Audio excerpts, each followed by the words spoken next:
O historiador é alguém que estuda as experiências das pessoas no passado. Como é que as pessoas viviam, como é que elas pensavam, como é que elas sentiam, tanto no passado mais perto da gente, quanto no passado mais longínquo. E talvez quanto mais longe, mais interessante é.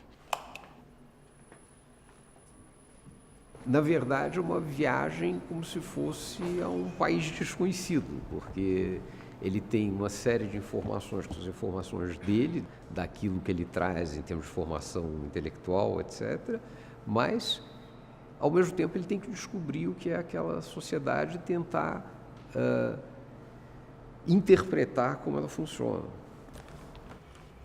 Quando a gente tem, assim, pessoas que viveram há pouco tempo, é mais fácil. A gente pode perguntar, né? Pode perguntar para a avó, por exemplo, para o avô, como é que era no tempo deles, o que eles faziam. Mas quando as pessoas já morreram, não estão mais aqui, como é que a gente fica sabendo? É da mesma maneira como a gente tem, às vezes, guardado na nossa casa. A gente tem fotografia da família, a gente tem. A mãe guarda, às vezes, o sapatinho, né? Enfim, essas coisas todas que fizeram parte da vida de alguém, os textos que foram escritos, os documentos de identidade, os objetos. Hoje em dia a gente tem câmera, pode gravar. É através desses elementos, né, dessas coisas materiais ou imateriais, que a gente aprende como é que as pessoas eram, como é que elas viviam, o que que elas queriam, como elas brincavam e assim por diante.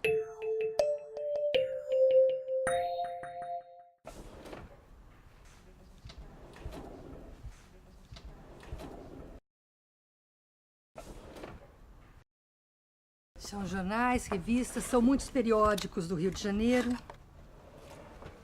Nós nem temos o suporte em papel. Muitas vezes a gente só tem o microfilme mesmo.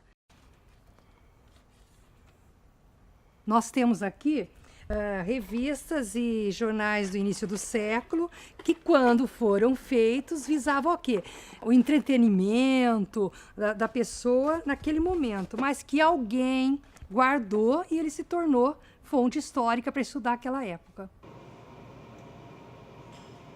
Podem ser fontes escritas, memórias, podem ser fontes oficiais, podem ser até às vezes são fontes que não são puramente numéricas, por exemplo, estatísticas. Fontes também são fotografias, quadros, filmes, cartazes, enfim, praticamente tudo pode servir como fonte.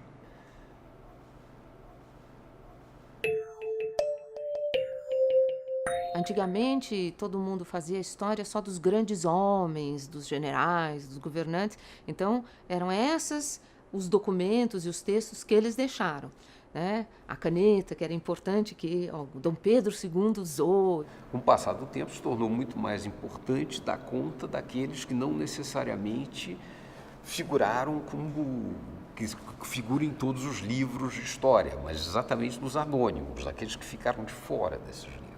Com os escravos, com os indígenas, com os operários, enfim, com aqueles que, de certa forma, constituem em diferentes momentos, os marginalizados. Essas fotos, elas são muito interessantes. Quem fez foi um historiador norte-americano que se chama Stanley Stein. Ele estudou uma fazenda de café no século XIX. Então, ele registrou. Lendo o livro que ele escreveu sobre as fazendas de café, ele disse que tinha feito umas gravações de cantos dos escravos. E é super interessante. Ela tá aqui bem embaladinha, tem que tomar muito cuidado, porque ela é pesada. Talvez não pareça, mas ela é pesada. E ela está guardada como ela foi encontrada, né? E a bobina é inimaginável que isso aqui, tá vendo? Contenha os sons, né? Mas era assim que se gravavam os sons naquele período, né? Ela está toda embaladinha para conservar, tá vendo? E ela está aqui.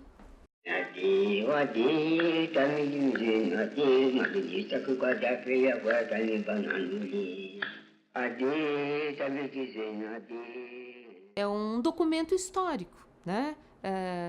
De um modo de ver o mundo que os escravos tinham e que permaneceu nos seus netos e bisnetos e que ainda hoje é cultivado. Isso que é mais legal no caso do jongo, é que ele não morreu. E exatamente para que ele não morra e não desapareça, ele foi tombado como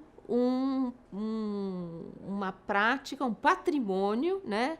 Uma prática imaterial que precisa ser preservada.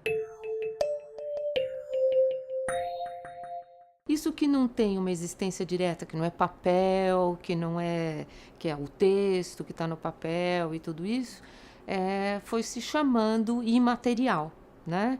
Quer dizer, aquilo que não tem materialidade. Mas o imaterial hoje ele é uma ideia, e a gente diz a palavra técnica, é conceito, né? Que é mais amplo.